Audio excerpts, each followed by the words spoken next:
Maya Hawke wants Robin to die in Stranger Things 5, also to do a Steve spinoff. More update videos, please subscribe my YouTube channel. It's been a few months now since the 4th season of Stranger Things hit Netflix and became the new hot show in town. It'll be a long while before we get to see the 5th and final season, and it sounds like the cast members are anticipating it or dreading it, given that it's the end and any of these beloved characters could bite it unexpectedly just as much as we are. It's the last season, so people are probably going to die, star Maya Hawke Robin told Rolling Stone. I would love to die and get my hero's moment. I'd love to die with honor, as any actor would. But I love the way that showrunners the Duffer Brothers love their actors. The reason that they write so beautifully for me and for everyone else is because they fall in love with their actors and their characters, and they don't want to kill them. I think that's a beautiful quality that they have, and I wouldn't wish it away. It's true that Stranger Things has been more reluctant to kill off its characters than something like, say, Game of Thrones, where prominent characters were dying left and right. But that's okay, not every show needs to be a bloodbath. Maya Hawke, Stranger Things is more about friendship than romantic love. And while Hawke would love a meaty death scene, there are also benefits to survival, such as getting cast on potential spin-offs.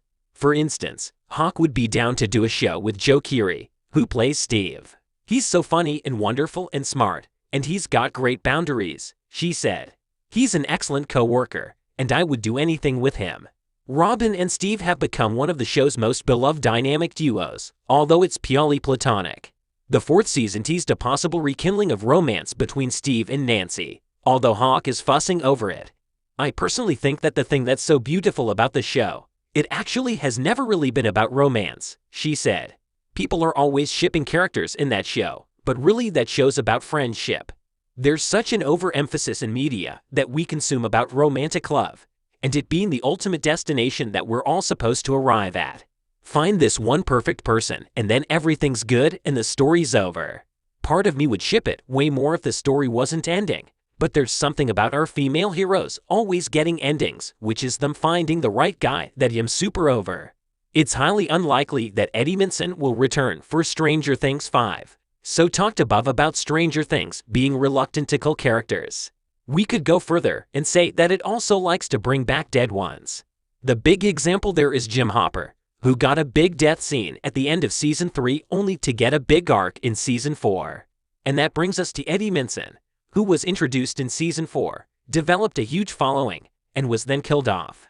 Look at the Eddie phenomenon, producer Sean Levy said at the Emmy Awards earlier this week. I mean, as an example, this is a made-up character that got introduced in the 4th year, and the world fell in love with him. And so the way that our fans invest in the stories and the characters, that's why we do this job. It's what we dream of when we do this job. So is there a chance that Eddie could come back? Oh boy, a lot of people can't even handle the thought of a Season 5 without some excuse for Eddie presence, Levy continued. Highly unlikely. Highly unlikely. But we hear you, world. We know. You're obsessed with Eddie. So are we. We'll find out for sure when Stranger Things 5 comes out, hopefully sometime in 2023. How 2024 is very possible.